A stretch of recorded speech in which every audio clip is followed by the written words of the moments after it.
Hello everyone, and welcome to episode 3 of my Dwarf Paladin Hardcore series in World of Warcraft Classic, where we of course only have one life, so if you die from any means, we are dead forever. And today I'm wanting to continue my adventures in Khaz Modan, where at the end of last episode we explored the great city of Ironforge, and I want to head out into the snowy mountains of Draenor, which we explored in depth last episode. And I want to go ahead and run through Draenor and head to the next zone, where we are currently level 11, which is a little bit of a lower level, but we have completed almost everything here in Draenor that we can do at this level. And I want to head to the second dwarvish and gnomish zone that you can access in World of Warcraft Vanilla, and that is Loch Modan, which is an absolutely gorgeous zone, and I want to start exploring this zone today. But a theme with Loch Modan and kind of the end of Draenor that we will be exploring in this episode is how we kind of have to go to the Kingdom of Stormwind a little bit, which I explored in depth in my Human Mage Let's Play series, where I'll probably do a tiny bit of stuff in Elven Forest, but then I'll be heading to Westfall and do some quests there this episode, and then depending on like how much I do this episode and next episode and whatnot, I will probably be doing some stuff in Redwish Mountains and eventually in Duskwood if I make it that far. And as we explore Loch Modan and the Kingdom of Stormwind in this episode, I want to continue doing what I started last episode with reading through that lore document that I was reading, which I will link down in the description, which is a consolidation of all the lore books as well as some other lore in World of Warcraft Vanilla. So as you go around the world, there are different books everywhere that you can read that give you some story and like some different pieces of information about the world and different characters and historical events that I have been reading, and I want to continue reading in this Let's Play series as we continue to level up this character. So hopefully that will be interesting for people as we explore these zones. But of course, at the very start here, I want to get into Loch Modan, which we have Ironforge here. That's kind of like on the left western side of Draenor, kind of in the center. So we are going to have to run all the way through Draenor in order to get here. And there are two entrances from Draenor into Loch Modan, where Loch Modan has like a total of 4 official entrances, where depending on how far we get on this character, we might be exploring on those 2 other entrances that lead to higher level zones, one of which is a really cool area that I explored on my Human Mage character, but I would be excited to explore it again on this character as long as I don't mess up, which of course I do die quite a bit in World of Warcraft just because that's kind of like how I play, where it's been like a little bit of a challenge for me to like constantly pay attention to everything that's going on at all times, because whenever I play World of Warcraft, I'm always like watching a YouTube video or like a show, or I'm doing something on my other monitor. Like I love to edit videos, like Let's Play videos, not like my more intricate videos, while playing video games, specifically World of Warcraft right now, as I've been leveling characters to prep them for like future streams and stuff, which is just like a really interesting thing, I guess. I don't know how many people do that, and that's probably like a weird thing.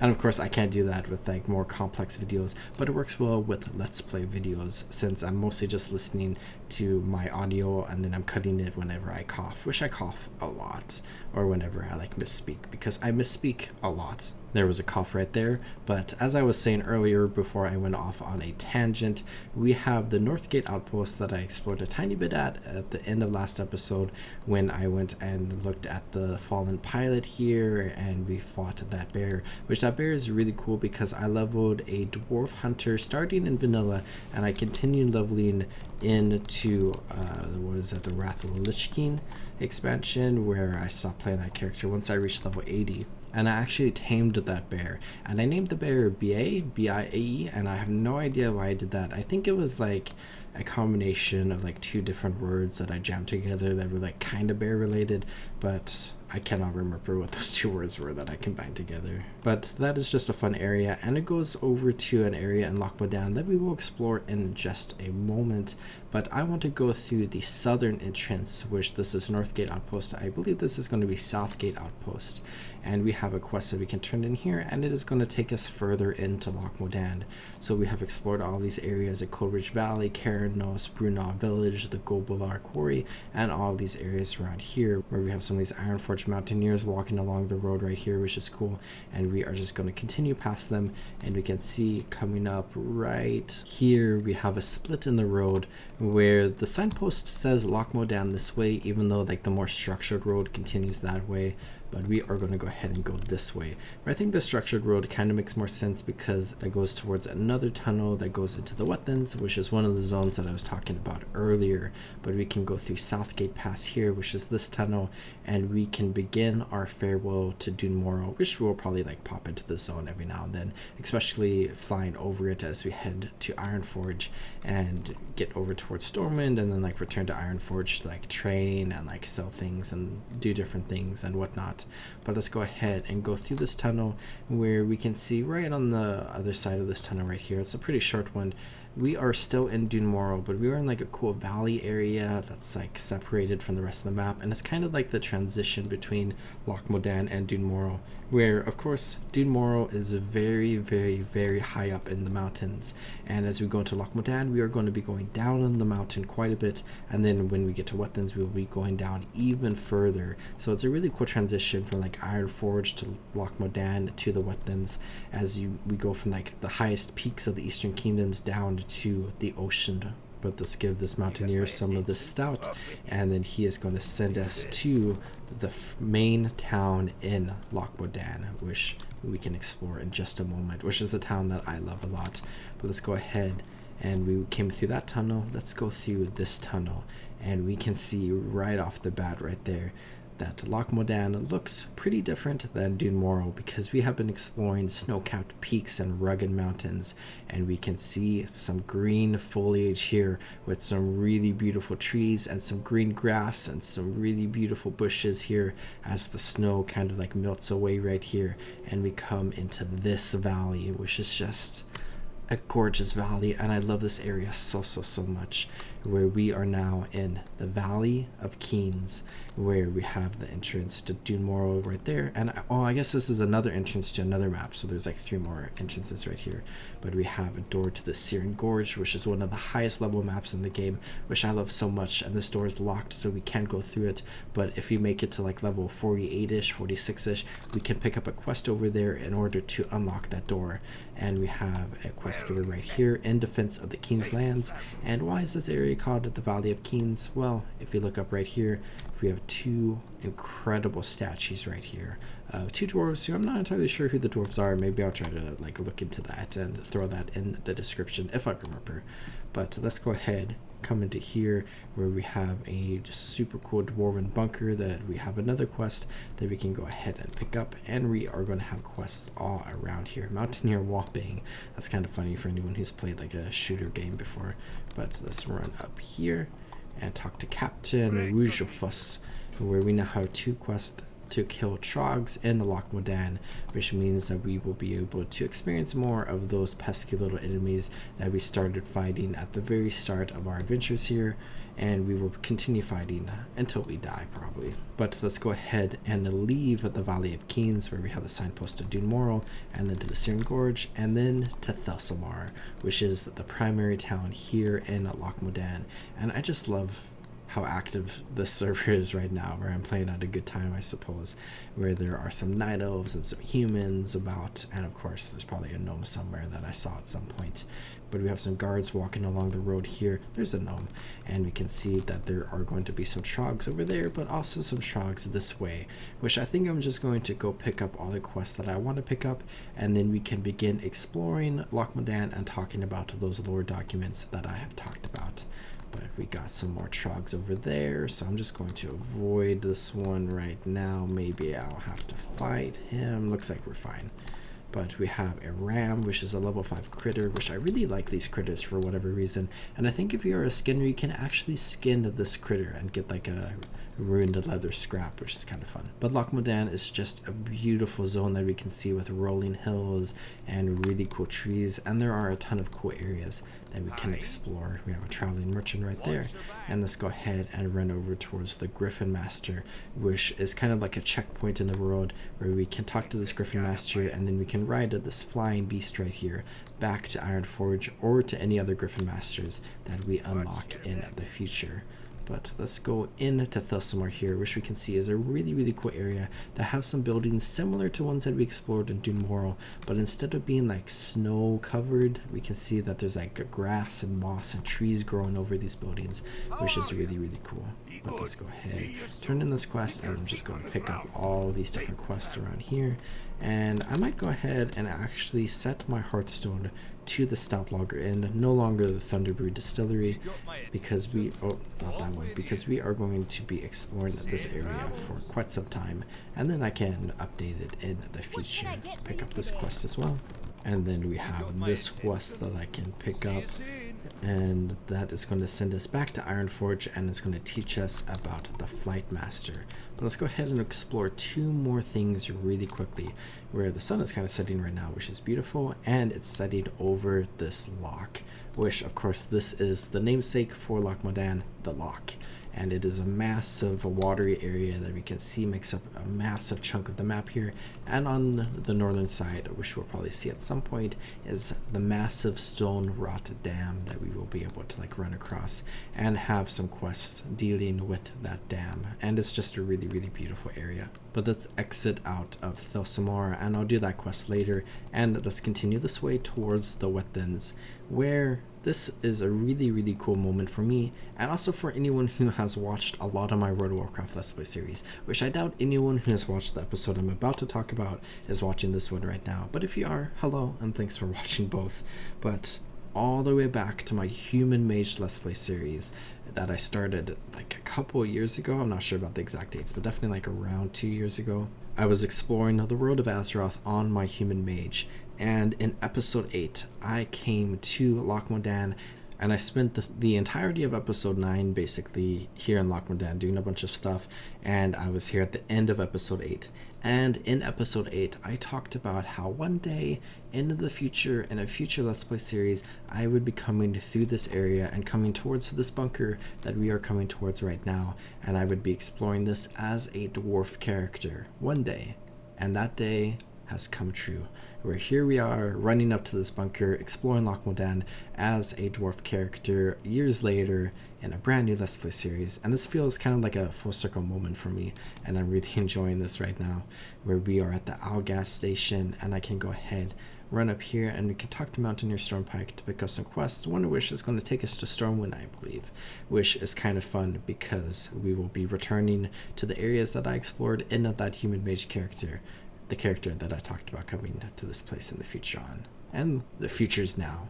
But let's go ahead, run up here, and pick up that quest. There's a Human Mage right there, which is kind of fun. That's cool that that character is right there. But running up here, we have Mountaineer Stormpike, probably one of the most well-known dwarvish mountaineers in the game, and we have these two quests here, including Stormpike's order to go to Stormwind.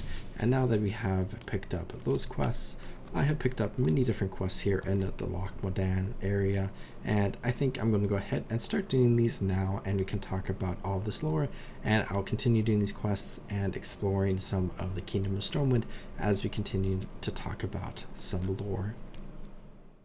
Chapter 2, The New World. The Founding of Quel'Thalas. From 6,800 years ago, a book located in Duskwood, Scholomance, and Darkshore. The High Elves, led by Dathomir, left Kalimdor behind them and challenged the storms of the Maelstrom. Their fleets wandered the wreckage of the world for many long years, and they discovered mysteries and lost kingdoms along their sojourn. Dathomir, who had taken the name Sunstrider, or He Who Walks the Day, sought out places of considerable lay power upon which to build a new homeland for his people.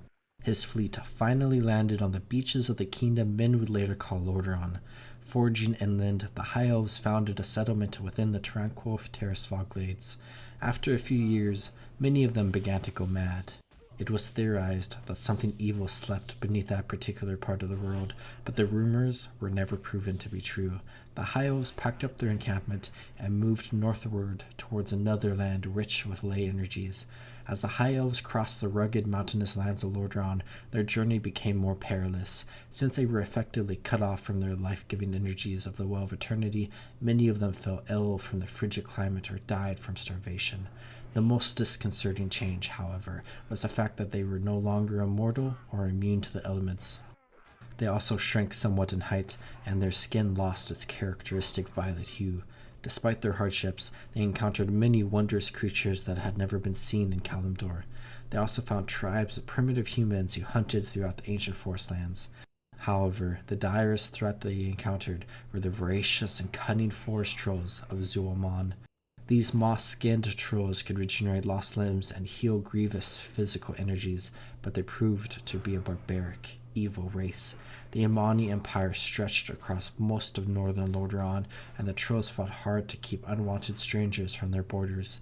The elves developed a deep loathing for the vicious trolls and killed them on sight whenever they were encountered. After many long years, the High Elves finally found a land which was reminiscent of Kalimdor. Deep within the northern forests of the continent, they founded the Kingdom of Quel'Thalas and vowed to create a mighty empire which would dwarf that of their Kaldori cousins. Unfortunately, they soon learned that Quel'Thalas was founded upon an ancient troll city that the trolls still held to be sacred. Almost immediately, the trolls began to attack the elven settlements en masse. The stubborn elves, unwilling to give up their land, utilized the magics which they had gleaned from the Well of Eternity and kept the savage trolls at bay. Under Dathramar's leadership, they were able to defeat the Imani warbands that outnumbered them 10 to 1. Some elves, wary of the Kaldori's ancient warnings, felt that their use of magic might possibly draw the attention of the banished Burning Legion. Therefore, they decided to mask their lands with a protective barrier which would still allow them to work their enchantments. They constructed a series of monolithic runestones at various points around Quel'Thalas, which marked the boundaries of the magic barrier. The runestones not only masked the elves' magic from extra-dimensional threats, but helped to frighten away the superstitious troll warbands as well. As time wore on, Quel'Thalas became a shining monument to the High Elves' efforts and magical prowess. Its beauteous palaces were crafted in the same architectural style as the ancient halls of Kalimdor, yet they were interwoven with the natural topography of the land. Quel'Thalas had become the shining jewel that the elves had longed to create. The Convocation of Silvermoon was founded as a ruling power of Quel'Thalas, though the Sunstrider dynasty maintained a modicum of political power. Comprised of 7 of the greatest High Elf lords, the Convocation worked to secure the safety of the elven lands and people. Surrounded by their protective barrier, the High Elves remained unmoved by the old warnings of the Kaldori and continued to use magic flagrantly in almost all aspects of their lives. For nearly 4,000 years, the High Elves lived peacefully within the secluded safety of their kingdom. Nevertheless, the vindicative trolls were not so easily defeated. They plotted and schemed in the depths of the forests and waited for the numbers of their warbands to grow. Finally, a mighty troll army charged out from the shadowy forests and once again laid siege to the shining spires of Quel'Thalas. Erethdor and the Troll Wars, from about 2,800 years ago, located in Hellsprout foothills in 2 locations, in Ironforge and in the Scarlet Monastery. As the High Elves fought for their lives against the Trolls' fierce onslaught, the scattered nomadic humans of Lordaeron fought to consolidate their own tribal lands. The tribes of early humanity raided each other's settlements with little heed for racial unification or honor. Yet one tribe, known as the Arathi, saw that the Trolls were becoming too great a threat to ignore. The Arathi wished to bring all the tribes under its rule so that they could provide a unified front against the Troll warbands. Over the course of 6 years, the cunning Arathi outmaneuvered and outfought the rival tribes. After every victory, the Arathi offered peace and equality to the conquered people. Thus, they won the loyalty of those they had beaten. Eventually, the Arathi tribe came to include many disparate tribes, and the ranks of its army grew vast. Confident that they could hold their own against the Troll warbands, or even the reclusive elves if need be, the Arathi warlords decided to construct a mighty fortress in the southern regions of Lordaeron. The city-state, named Strom, became the capital of the Arathi nation, Erethdor. As Erethdor prospered, humans from all over the vast continent traveled south to the protection and safety of Strom. United under one banner, the human tribes developed a strong, optimistic culture. Thoradin, the king of Erethdor, knew that the mysterious elves in the Northlands were under constant siege by the Trolls, but refused to risk the safety of his people in defense of reclusive strangers.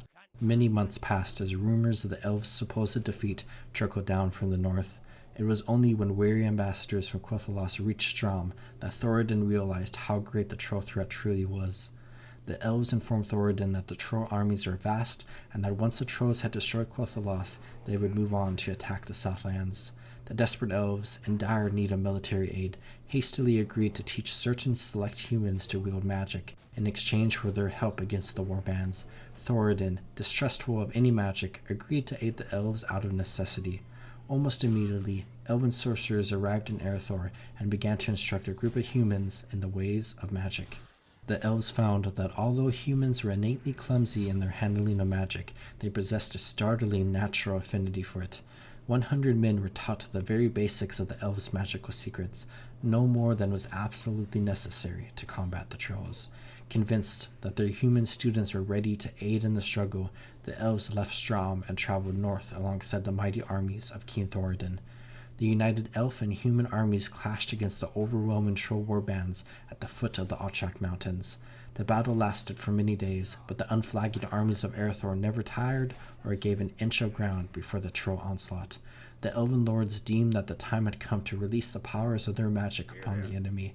The 100 human magi and a multitude of elven sorcerers called down the fury of the heavens and set the Troll armies ablaze.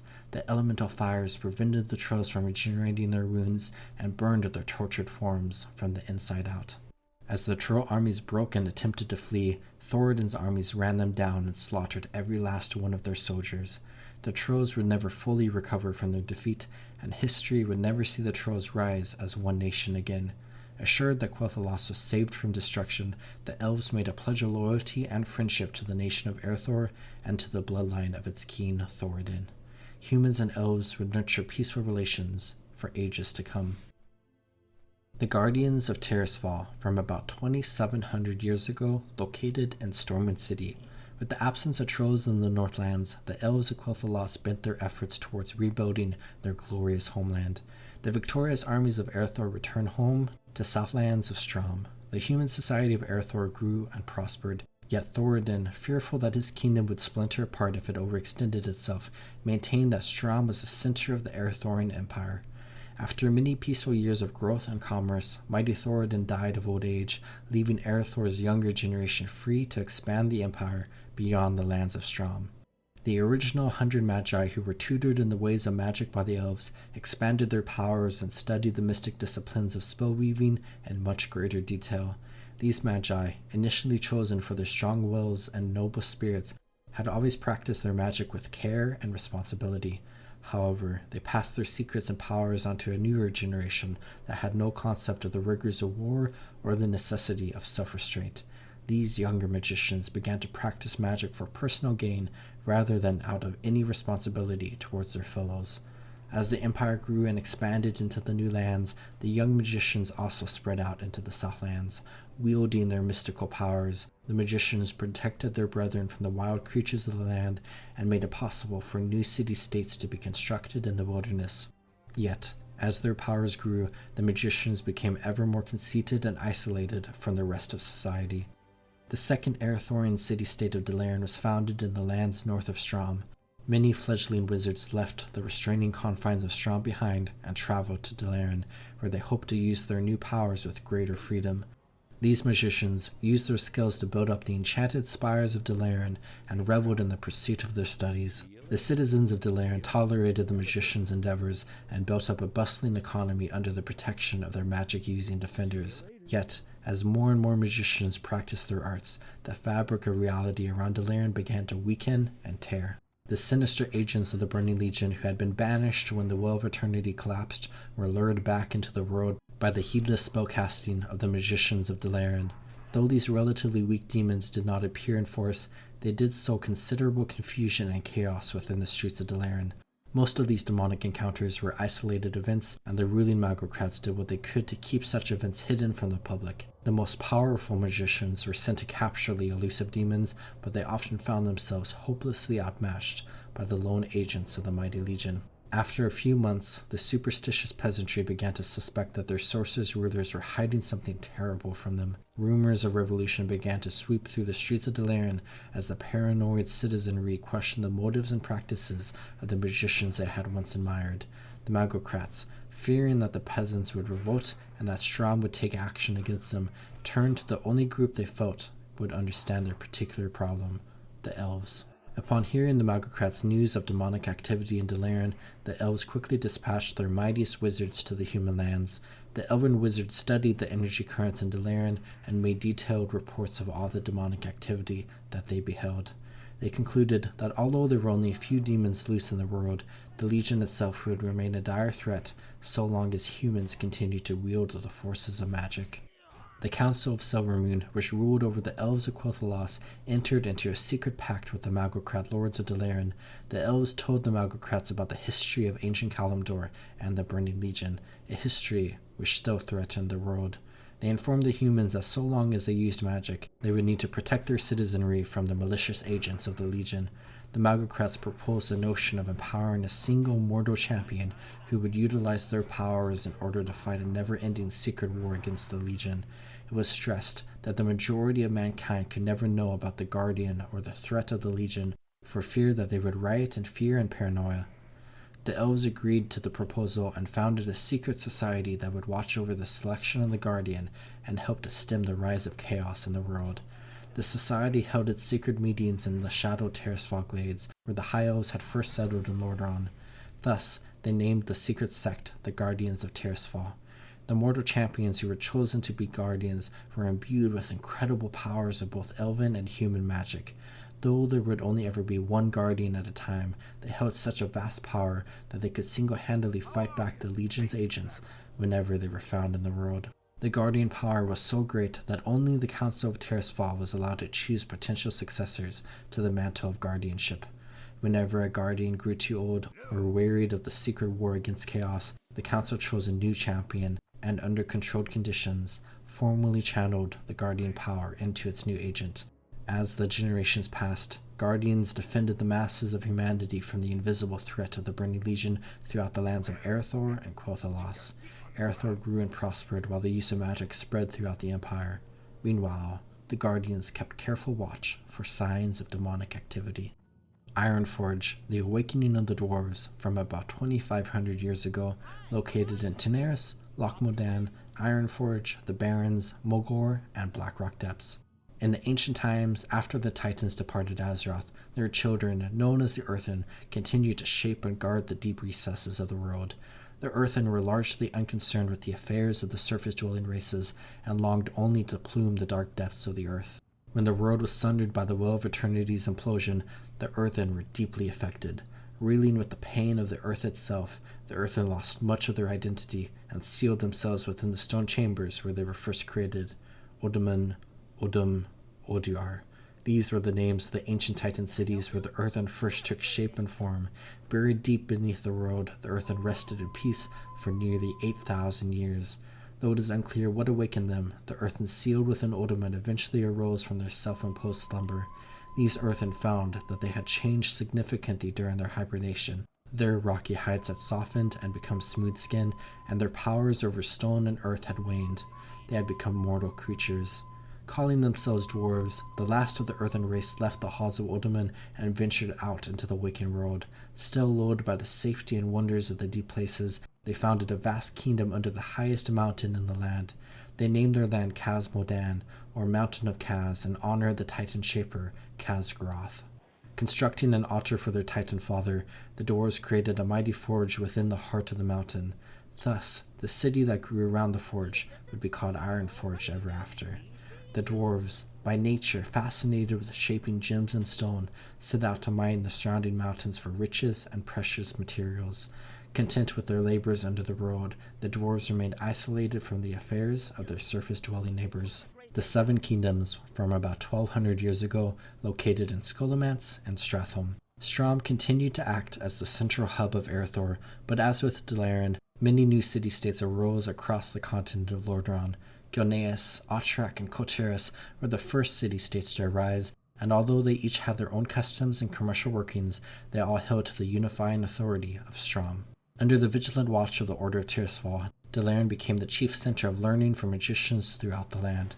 The magocrats who ruled Dalaran founded the Kirin Tor, a specialized sect that was charged with cataloging and researching every spell, artifact, and magic item known to mankind at the time. Gilneas and Otrak became strong supporters of Strom and developed armies that explored the mountainous southern lands of Khaz Modan. It was during this period that humans first met the ancient race of dwarves and traveled to the cavernous subterranean city of Ironforge. The humans and dwarves shared many secrets of metalsmithing and engineering and discovered a common love for battle and storytelling. The city-state of Koteris, founded upon a large island south of Lordaeron, developed a prosperous economy based on fishing and shipping. Over time, Koteros built up a mighty fleet of merchant vessels that sailed throughout the known lands in search of exotic goods to trade and sell. Yet even as the economy of Earthor flourished, its strongest elements began to disintegrate. In time, the lords of Strom sought to move their estates to the lush northlands of Lordaeron and leave the arid lands of the south.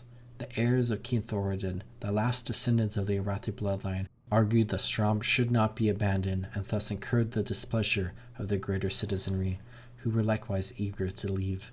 The lords of Strom, seeking to find purity and enlightenment in the untamed north, decided to leave their ancient city behind. Far to the north of Dalaran, the lords of Strom built a new city-state, which they named Lordaeron. The entire continent would take its name from the city-state.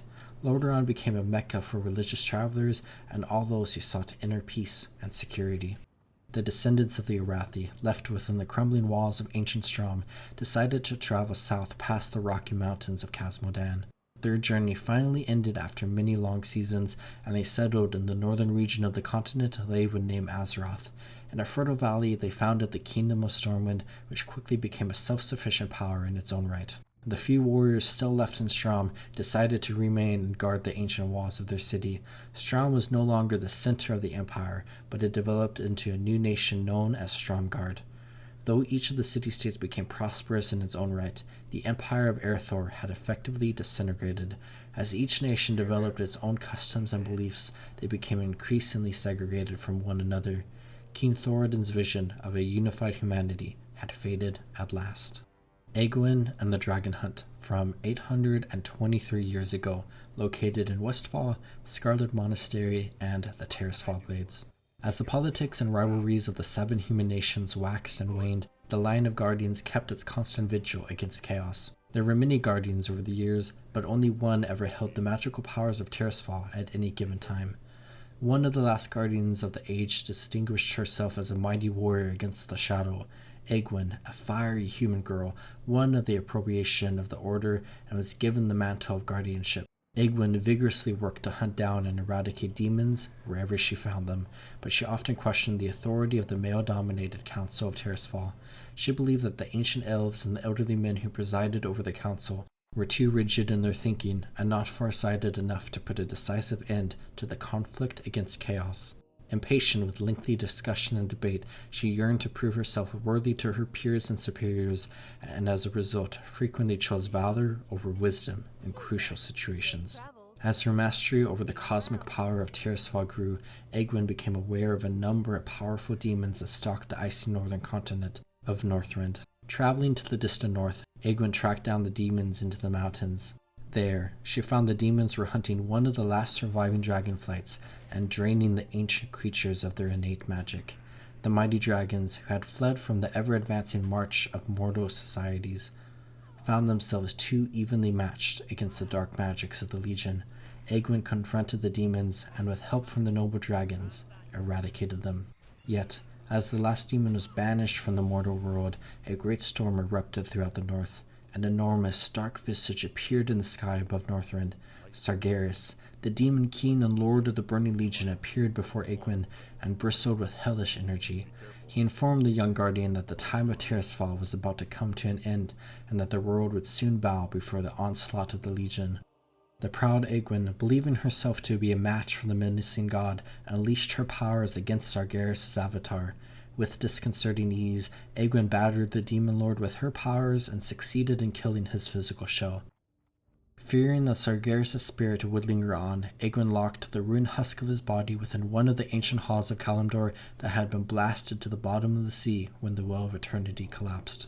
Egwene would never know that she had done exactly as Sargeras had planned. She had inadvertently sealed the fate of the mortal world, for Sargeras, at the time of his corporeal death, had transferred his spirit into Egwene's weakened body. Unbeknownst to the young guardian, Sargeras would remain cloaked within the darkest recesses of her soul for many long years.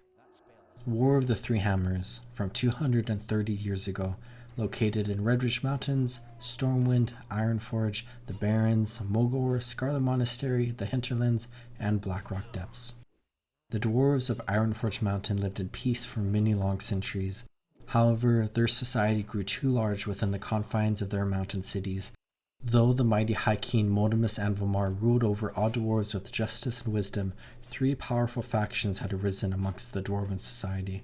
The Bronzebeard clan, ruled by Thane Midorn Bronzebeard, held close ties to the High King and stood as the traditional defenders of Ironforge Mountain.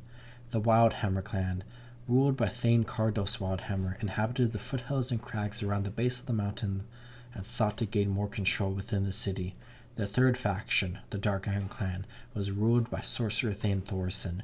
The Dark Irons hid within the deepest shadows under the mountain and plotted against both their Bronzebeard and Wildhammer cousins. For a time, the three factions kept a tenuous peace, but tensions erupted when the High King Anvilmar passed away from old age. The three ruling clans went to war for control of Ironforge itself. The Dwarf Civil War raged under the earth for many years. Eventually, the Bronzebeards, who had the largest standing army, banished the Dark Irons and Wildhammers from under the mountain. Cardos and his Wildhammer warriors traveled north through the barrier gates of Dun Algaz, and they founded their own kingdom within the distant peak of Grim Batol. There, the Wildhammers thrived and rebuilt their stores of treasure. Thorson and his Dark Irons did not fare as well. Humiliated and enraged by their defeat, they vowed revenge against Ironforge. Leading his people far to the south, Thorson founded a city, which he named after himself, within the beautiful Redridge Mountains. Prosperity and the passing of years did little to ease the Dark Irons' rancor towards their cousins. Thorson and his sorcerer wife Modgud launched a two-pronged assault against both Ironforge and Grim Batol. The Dark Irons were intent on claiming all of Khaz Modan for their own. The Dark Irons' armies smashed against their cousins' strongholds and very nearly took both kingdoms. However, Midorn Bronzebeard ultimately led his clan to a decisive victory over Thorson's sorceress army. Thorson and his servants fled back to the safety of their city, unaware of the events transpiring at Grim Batol, where Modgud's army would fare no better against Cardos and his Wildhammer warriors. As she confronted the enemy warriors, Modgud used her powers to strike fear into their hearts. Shadows moved at her command, and dark things crawled up from the depths of the earth to stalk the Wildhammers in their own halls. Eventually, Modgud broke through the gates and laid siege to the fortress itself. The Wildhammers fought desperately, Cardos himself wading through the rolling masses to slay the sorcerer's queen. With their queen lost, the Dark Irons fled before the fury of the Wildhammers. They raced south towards their keen stronghold, only to meet the armies of Ironforge, which had come to aid Grim Batol. Crushed between two armies, the remaining Dark Iron forces were utterly destroyed. The combined armies of Ironforge and Grim Batol then turned south, intent on destroying Thorson and his Dark Irons once and for all. They had not gone far when Thorson's fury resulted in a spill of cataclysmic proportions. Seeking to summon a supernatural minion that would ensure his victory, Thorson called upon the ancient powers sleeping beneath the world. To his shock, and ultimately his doom, the creature that emerged was more terrible than any nightmare he could have imagined. Ragnaros, the Fire Lord, immortal lord of all fire elementals, had been banished by the Titans when the world was young. Now freed by Thorson's call, Ragnaros erupted into being once again. Ragnaros' apocalyptic rebirth into Azeroth shattered the Redridge Mountains and created a raging volcano at the center of the devastation. The volcano, known as Black Rock Mountain, was bordered by the Searing Gorge to the north and the Burning Steppes to the south. Though Thorson was killed by the forces he had unleashed, his surviving brethren were ultimately enslaved by Ragnaros and his elementals. They remained within the depths of Blackrock to this day. Witnessing the horrific devastation and the fire spreading across the southern mountains, King Modan and King Khadros halted their armies and hastily turned back towards their kingdoms, unwilling to face the awesome wrath of Ragnaros. The Bronzebeards returned to Ironforge and rebuilt their glorious city. The Wildhammers also returned home to Grimpetal. However, the death of Modgod had left an evil stain on the mountain fortress, and the Wildhammers found it uninhabitable. They were bitter in their hearts over the loss of their beloved home. King Bronzebeard offered the Wildhammers a place to live within the borders of Ironforge, but the Wildhammers steadfastly refused. Cardos took his people north towards the lands of Lordaeron, settling within the lush forest of the hinterlands. The Wildhammers crafted the city of Airy Peak, where the Wildhammers grew close to nature and even bonded with the mighty griffins of the area. Seeking to retain relations and trade with their cousins, the dwarves of Ironforge constructed two massive arches, the Thandel Span, to bridge the gap between the Khaz Modan and Lordaeron. Boosted by mutual trade, the two kingdoms prospered. After the deaths of Modoran and Khadros, their sons jointly commissioned two great statues in honor of their fathers. The two statues would stand guard over the pass into the Southlands, which had become volcanic in the wake of Ragnaros' scorching presence. They served as both a warning to all who would attack the Dwarven kingdoms and as a reminder of what price the Dark Iron paid for their crimes. The two kingdoms retained close ties for some years, but the Wildhammers were much changed by the horrors they witnessed at Grimpetal. They took to living above ground on the slopes of Airy Peak instead of carving a vast kingdom within the mountains. The ideological differences between the two remaining Dwarven clans eventually led to their parting of ways. The Last Guardian, from 45 years ago, located in Westfall and Loch Modan. The Guardian Egwene grew powerful over the years and used the Terrasfall energies to greatly extend her life. Foolishly believing that she had defeated Sargeras for good, she continued to safeguard the world from the Demon King's minions for nearly 900 years. However, the Council of Terrasfall finally decreed that her stewardship had come to an end. The council ordered Egwene to return to Delaran so that they could choose a new successor for the Guardian power. Yet, Egwene, ever distrustful of the council, decided to choose a successor of her own. The proud Egwene planned to give birth to a son to whom she would divest her power to. She had no intention of allowing the Order of Terrasfall to manipulate her successor as they had tried to manipulate her. Traveling to the southern nation of Azeroth, Egwene found the perfect man to father her son, a skilled human magician known as Nihilus Aran. Aran was the court conjurer and advisor for Azeroth's king. Egwene seduced the magician and conceived a son by him. Nihilus's natural affinity for magic would run deep within the unborn child and define the tragic steps the child would later take. The power of Terrasfall was also implanted in the child, yet it wasn't to awaken until he reached physical maturity. Time passed, and Egwene gave birth to her son in a secluded grove, naming the boy Medivh, which means keeper of secrets in the High Elven tongue. Egwene believed that the boy would mature to become the next guardian. Unfortunately, the malignant spirit of Sargeras, which had been hiding inside her, had possessed the defenseless child while it was still in her womb. Egwene had no idea that the world's newest guardian was already possessed by its greatest nemesis. Certain that her baby was healthy and sound, Egwene delivered young Medivh to the court of Azeroth and left him there to be raised by his mortal father and his people. She then wandered into the wilderness and prepared to pass into whatever afterlife awaited her. Medivh grew to become a strong boy and had no idea of the potential power of his Terrasfallen birthright. Sargeras bided his time until the youth's power manifested itself. By the time Medivh had reached his teenage years, he had become very popular in Azeroth for his magical prowess, and often went off on adventures with his two friends, Lane, the Prince of Azeroth, and Anduin Lothar, one of the last descendants of the Arathi bloodline. The three boys constantly caused mischief around the kingdom, but they were well liked by the general citizenry. When Medivh reached the age of 14, the cosmic power inside him awakened and clashed with the pervasive spirit of Sargeras that lurked within his soul. Medivh fell into a catatonic state, which lasted for many years. When he awakened from his coma, he found that he had grown to adulthood, and his friends Lane and Anduin had become the regents of Azeroth. Though he wished to use his incredible newfound powers to protect the land he called home, the dark spirit of Sargeras twisted his thoughts and emotions towards an insidious end. Sargeras reveled with the darkening heart of Medivh, for he knew that his plans for the second invasion of the world was nearing completion, and that the world's last guardian would bring them all to fruition. Chapter 3: The Doom of Draenor. Kil'jaeden and the Shadow Pact, from about 45 to 2 years ago. A lore book found in Duskwood, Scholomance, and Stratholme. Around the time of Medivh's birth on Azeroth, Kil'jaeden the Deceiver sat and brooded amongst his followers within the Twisty Nether.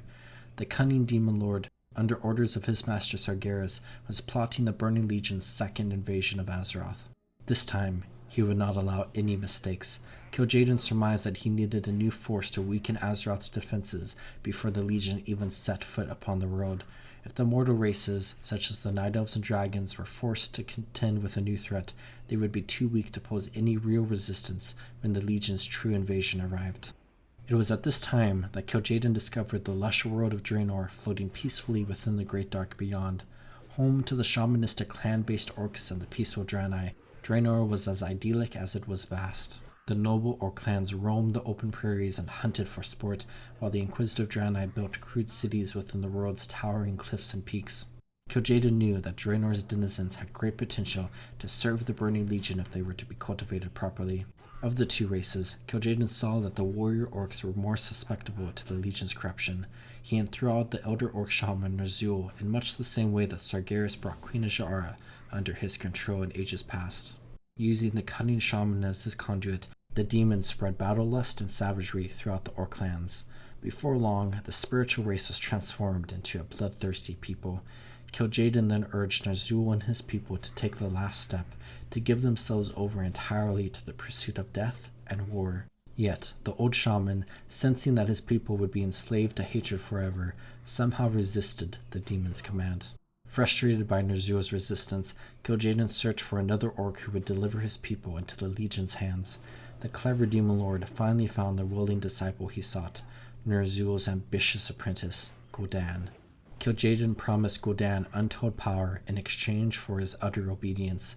The young orc became an avid student of demonic magic and developed into the most powerful mortal warlock in history. He taught other young warlocks the arcane arts and strove to eradicate the orcs' shamanistic traditions. Gul'dan showed a new brand of magic to his brethren, a terrible new power that reeked of doom.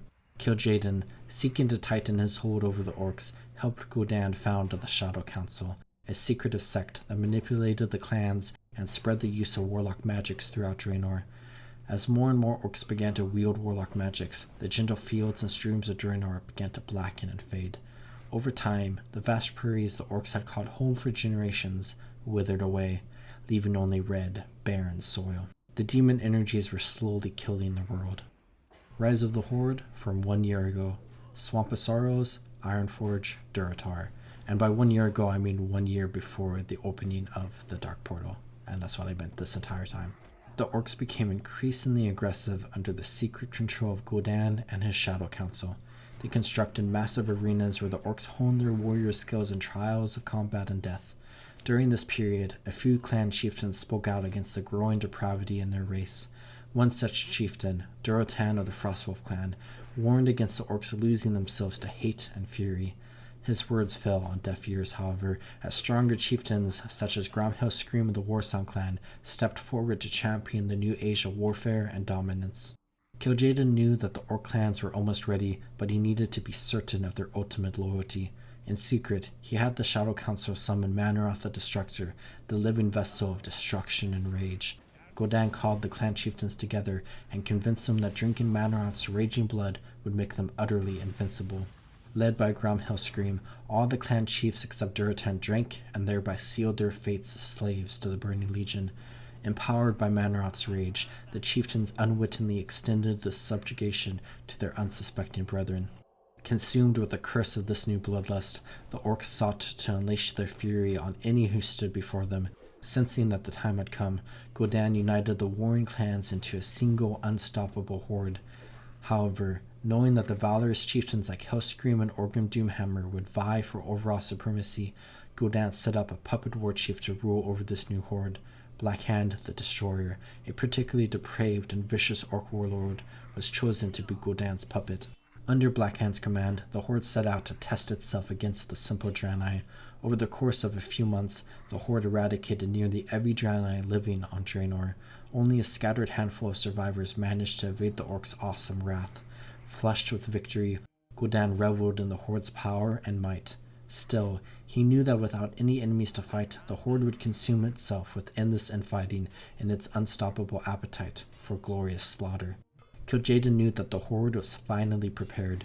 The Orcs had become the Burning Legion's greatest weapon. The cunning demon shared his knowledge with his waiting master, and Sargeras agreed that the time of his revenge had finally come. Where I think I'm going to go ahead and end our stories there, where we can continue this next episode. And with that, I am going to call our adventures in Azeroth good for this episode, where I have leveled up many times throughout our adventures in Loch Modan, as well as in Westfall, and we ran through Elven Forest. And I hope you all enjoyed watching this episode, and I hope you all are taking good care of yourselves.